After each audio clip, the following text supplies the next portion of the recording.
سرمایہ کاری کرنے والوں کو قانونی کارروائی کا سامنا کرنا پڑ سکتا ہے۔ نیب کے مطابق حکومت پاکستان قانونی طریقے سے ملک ریاض کی حوالگی کے لیے متحدہ عرب امارات کی حکومت سے رابطہ کر رہی ہے۔ نیب قومی احتساب ادارے کی حیثیت سے اپنی ذمہ داریوں کو پورا کرتا ہے۔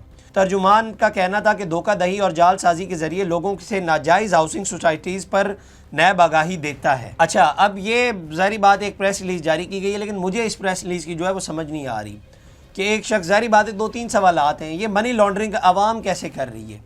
ایک شخص اپنا پیسہ باہر لیگل طریقے سے لے گیا اور وہاں پر وہ جا کر جس کو بھی دے، مطلب وہاں پر وہ گنگو تیلی کو دے یا کسی کو بھی دے یا کہیں پہ بھی انویسٹمنٹ کرے، جب اس سے جو ہے وہ یو اے ای کی گورنمنٹ کو اعتراض نہیں ہے تو وہ منی لانڈرنگ میں کیسے آ سکتا ہے؟ مجھے اس چیز کی سمجھ نہیں آ رہی کہ عوام منی لانڈرنگ کیسے کرے گی۔ مطلب عوام، ایک بندہ اپنا پیسہ لیگل طریقے سے باہر لے جاتا ہے اور وہ باہر جا کر کسی بھی چیز میں انویسٹ کر دیتا ہے، کسی بھی چیز میں۔ چلیں یہ تو منی لانڈرنگ ملک ریاض کے حوالے سے کہہ رہے ہیں، لیکن یو اے ای کی گورنمنٹ نے تو ان کو کرپٹ ڈکلیئر کیا نہیں ہے، اور یو اے ای کی گورنمنٹ نے تو ظاہری بات ہے ان کے اوپر کوئی کرپشن کے وہاں پہ الزامات ابھی تک لگائے نہیں ہیں۔ تو یہ عوام کیسے منی لانڈرنگ پھر کر رہی ہے اور ان کے اوپر قانونی کارروائی کیسے ہو سکتی ہے؟ مجھے اس چیز کی سمجھ نہیں آ رہی۔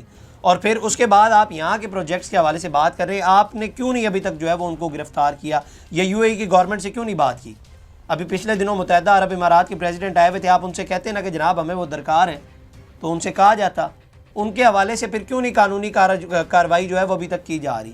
وہ پھر میں آپ کو گزشتہ ولاگ میں اس کے حوالے سے تفصیل سے بتایا تھا کہ یہ کیوں نہیں ہوتا اور اس کی آخر وجہ کیا بنتی ہے۔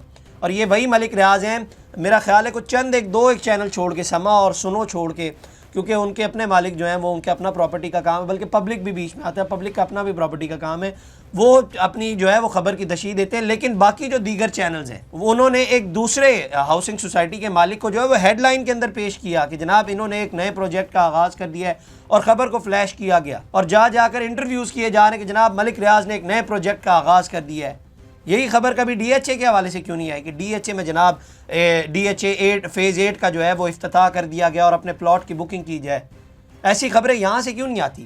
یہ ہمیشہ جو ہے وہ بیریا ٹاؤن یا ملک ریاض کے حوالے سے جو جیو کے اوپر باقاعدہ طور پر ہیڈ لائنز آتی ہیں۔ اچھا جی، یہ جناب وہ پریس ریلیز آئی تھی سامنے، اور مجھے تو خیر اس پریس ریلیز کی سمجھ نہیں آ رہی کہ منی لانڈرنگ میں یہ کیسے آتا ہے۔ تو آپ کو اگر سمجھ آ رہی تو کمنٹ سیکشن میں ضرور بتائیے گا۔ اس کے علاوہ جناب وزیر اعلیٰ پنجاب مریم نواز کی جو اے آئی کے ذریعے جو تصاویر شیئر کی گئی تھی اور بنائی گئی تھی، اس کے اندر جو ہے وہ ایف آئی اے نے مزید 10 ملزمان کو جو ہے وہ ان کے اوپر مقدمات درج کر لیے ہیں۔ اس سلسلے میں لاہور میں additional director F I A cyber crime اور ڈپٹی ڈائریکٹر نے جو ہے وہ پریس کانفرنس کی اور تفصیلات سے آگاہ کیا۔ Additional director F I A cyber crime wing کا کہنا تھا کہ ملزمان میں 2 خواتین بھی شامل ہیں۔ اس معاملے پر اب تک جو ہے وہ 18 افراد کے خلاف مقدمات درج کر چکے ہیں۔ ان کا کہنا تھا کہ تصاویر بنانے والے، شیئر، لائک اور کمنٹ کرنے والوں کو بھی پکڑا جائے گا۔ اس معاملے میں ملزمان کی 4 کیٹیگریز بنائی گئی ہیں۔ ان ملزمان کو 5 سے 7 سال تک جو ہے وہ سزا ہوگی۔ ان کا کہنا تھا کہ سائبر کرائم قوانین کو مزید سخت بنا رہے ہیں، ملک سے باہر بیٹھ کر شرپسندی کرنے والوں کو پاکستان لائیں گے۔ شہباز گل اور عادل راجہ جیسے ملزمان کو پاکستان لانے کے لیے اقدامات کر رہے ہیں۔ تو شہباز گل اور عادل راجہ کے ارد گرد بھی جو ہے وہ گھیرا تنگ کیا جائے گا۔ اس کے علاوہ جناب رانا ثناء اللہ صاحب کل حامد میر صاحب کے پروگرام میں تشریف لائے ہوئے تھے اور وہاں پر انہوں نے گفتگو کی۔ انہوں نے کہا کہ جناب پی ٹی آئی کے مطالبات ہمارے اختیار سے بڑھ کے ہیں، پی ٹی آئی نے ضرورت سے زیادہ اور بے تکے مطالبے پیش کیے ہیں۔ پی ٹی آئی چاہتی ہے کہ ہم تمام لا اینڈ فورسز ایجنسیز کو ان کے حوالے کر دیں۔ پی ٹی آئی رہنماؤں کو ان چیزوں کا خود بھی خیال کرنا چاہیے، وہ خود سمجھدار ہیں اور 4 سال انہوں نے حکومت کی ہے۔ ان کو وہ بات کرنی چاہیے جس کو آگے بڑھایا جا سکے۔ بات اگر آگے بڑھنی ہے تو حال کو بھی سامنے رکھنا ہوگا اور حال کو آپ آگے پیچھے نہیں کر سکتے۔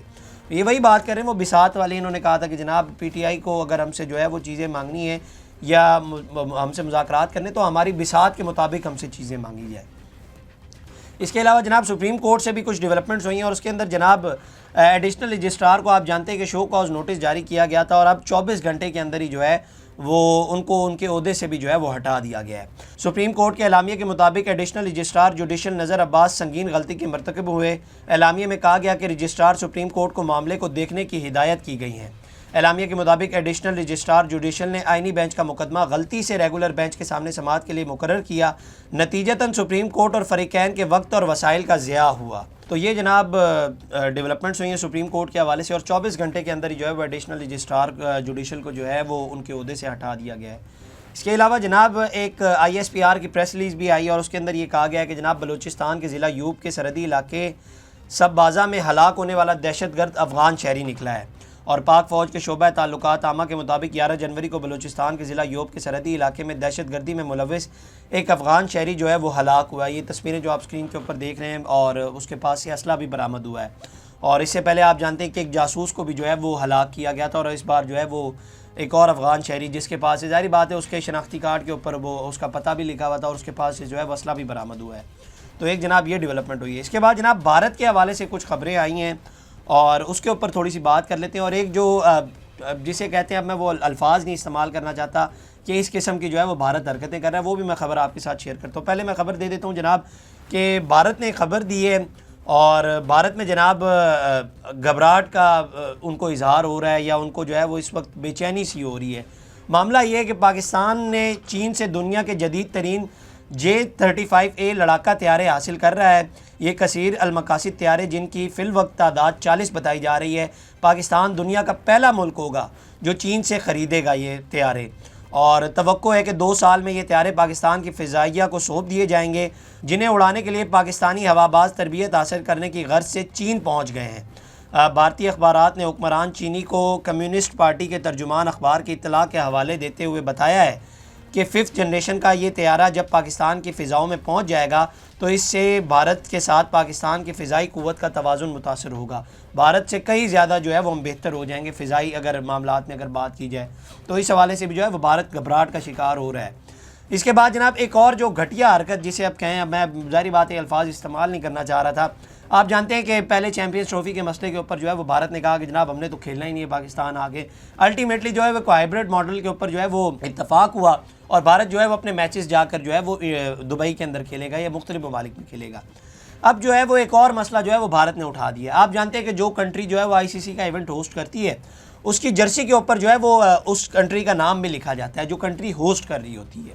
اب پچھلے جب سے آغاز ہوا ہے ICC کے ٹورنامنٹس کا، تب سے یہ سلسلہ جو ہے وہ چلتا آ رہا ہے، اور ہر کنٹری کو جو ہے وہ یہ لوگو لگانا پڑتا ہے، کیونکہ وہ اوپر باقاعدہ طور پر لکھا جاتا ہے ICC کا ایونٹ یا چیمپئنز ٹرافی، اور جس ملک میں ہو رہی ہے اس ملک کا بھی نام لکھا جاتا ہے۔ تو بھارت یہ کہہ رہا ہے کہ جناب ہم نے جو ہے وہ یہ پاکستان کا نام جو ہے وہ ہم نے نہیں لکھنا، کیونکہ اور اس کے اوپر جو ہے وہ انہوں نے کہا کہ جناب ہم نے جو ہے، اب اس کو میں کیا کہوں، مطلب مجھے حیرانگی ہوتی ہے کہ یہ کس قسم کی چھوٹی چھوٹی حرکتیں۔ حالانکہ پاکستان جب انڈیا کھیلنے کے لیے گیا تھا ورلڈ کپ تو پاکستان نے لکھا تھا، اور میرا خیال ہے کہ پاکستان کی جانب سے آج تک ایسی کوئی چھوٹی چھوٹی حرکتیں جو ہے وہ نہیں کی گئی، لیکن ICC نے بھی پھر اس کے اوپر جو ہے وہ سختی سے جواب دیا، اور انہوں نے کہا کہ جناب آپ کو وہ پسند ہو نہ یا نہ ہو، لیکن آپ کو جو ہے وہ ہوسٹ کا نام جو ہے وہ لکھنا پڑے گا۔ اور اس کے بعد ایک اور جو بڑی ڈیولپمنٹ ہوئی وہ یہ ہوئی کہ روہت شرما کے حوالے سے پہلے خبر آ رہی تھی کہ جناب وہ جو ہے وہ پاکستان آئیں گے، جو کیپٹنز کا ظاہری بات ہے پریس کانفرنس ہوگی یا جو افتتاحی تقریبات ہوں گی، لیکن اب یہ بھارتی میڈیا رپورٹ کر رہا ہے کہ جناب وہ بھی جو ہیں وہ پاکستان نہیں آئیں گے۔ تو یہ آپ اندازہ لگا لیں کہ اس قسم کی جو ہے وہ حرکتیں بھارت کی جانب سے ہتھ کنڈے جو ہیں وہ اپنائے جا رہے ہیں۔ اس کے بعد جناب اسرائیل کے حوالے سے کچھ خبریں آئی ہیں، اور وہ یہ ہیں کہ جناب اسرائیل کے فوج کے سربراہ میجر جنرل نے 7 اکتوبر 2023 کو حماس کا حملہ روکنے میں ناکامی پر 6 مارچ کو مستعفی ہونے کا فیصلہ کیا ہے۔ انہوں نے حکومت کے نام خط میں لکھا ہے کہ دفاع میں ناکامی کی ذمہ داری قبول کرتا ہوں۔ اسرائیلی میڈیا کے مطابق اسرائیلی آرمی چیف میجر جنرل نے اپنے مستعفی ہونے کے خط میں لکھا ہے کہ وہ 7 اکتوبر 2023 کو حماس کے حملے میں دفاعی ناکامی کی ذمہ داری قبول کرتے ہوئے انہوں نے مستعفی ہونے کا فیصلہ کیا ہے، اور انہوں نے اپنی ذمہ داریاں قبول کی ہیں کہ جناب ہماری ناکامی ہوئی تھی تو اس وجہ سے جو ہے وہ انہوں نے استعفیٰ دے دیا ہے۔ تو یہ جناب اب تک کی ڈیولپمنٹ تھی۔